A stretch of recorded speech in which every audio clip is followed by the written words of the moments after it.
Orchid ഇഷ്ടപ്പെടുന്നവർ കൂടുതലായിട്ട് prefer ചെയ്യുന്ന ഒരു വെറൈറ്റി നമ്മുടെ ഫെൽനോയ്സ്. പൂക്കൾ നമുക്ക് 4 മുതൽ 6 മാസം വരെ നിൽക്കുന്ന ഒരു വെറൈറ്റിയും കൂടിയാണ് ഫെൽനോയ്സ്. അടിപൊളി സംഭവം അല്ലേ? അതെ. അതിന് നമ്മള് പ്രത്യേകിച്ച് എന്താ ട്രീറ്റ് ചെയ്യണ്ടേ? ഇത് നമ്മൾ ചകിരി വെച്ചിട്ട് റീപോർട്ട് ചെയ്യാം.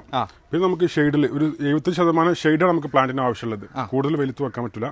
അപ്പോൾ നമ്മൾ 75% ഷെയ്ഡിൽ വെച്ച് കഴിഞ്ഞാൽ ഓട്ടോമാറ്റിക് നമ്മൾ ആ എൻവയോൺമെന്റ് അഡ്ജസ്റ്റഡ് ആയിട്ട് പ്ലാന്റ്സ് കണ്ടിന്യൂസ് ആയിട്ട് ഫ്ലവർ ചെയ്തുകൊണ്ടേയിരിക്കും. ഇത് അതിന്റെ വേറൊരു വെറൈറ്റി മിനിയേച്ചർ വെറൈറ്റീസ് വരുന്നത്. കോസി കാൻഡി എന്ന് പറഞ്ഞ വെറൈറ്റിയാണ്.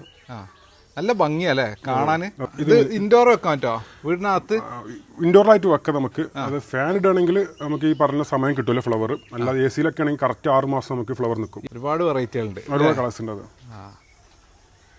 ഇങ്ങനെ ഫ്ലവേഴ്സ് ഒക്കെ ഇങ്ങനെ കാണുമ്പോൾ ഒരു പ്രത്യേക സുഖം തന്നെ അല്ലേ? പൂക്കൾ ഇഷ്ടപ്പെടുന്നവർക്ക് പ്രിഫർ ചെയ്യാൻ പറ്റിയ ചോയ്സ് ആണ് ഫെൽനോയ്സ്. സമ്മർ സോങ് എന്ന് പറഞ്ഞ ഒരു മിനിയേച്ചർ വെറൈറ്റിയാണ് ഇത്. ഇതല്ല പിക്സി എന്ന് പറഞ്ഞ ഒരു വെറൈറ്റി വരുന്നത്. ബഡ് ഉള്ളത് പ്ലാന്റ്സ് കണ്ടാൽ നമുക്ക് വെറുതെ പറഞ്ഞതല്ല, പ്ലാന്റ്സ് കണ്ടാൽ നമുക്ക് അറിയാം ഏകദേശം വലിയ മെച്ചൂർഡ് ആയിട്ടുള്ള പ്ലാന്റ്സ് ആണ്.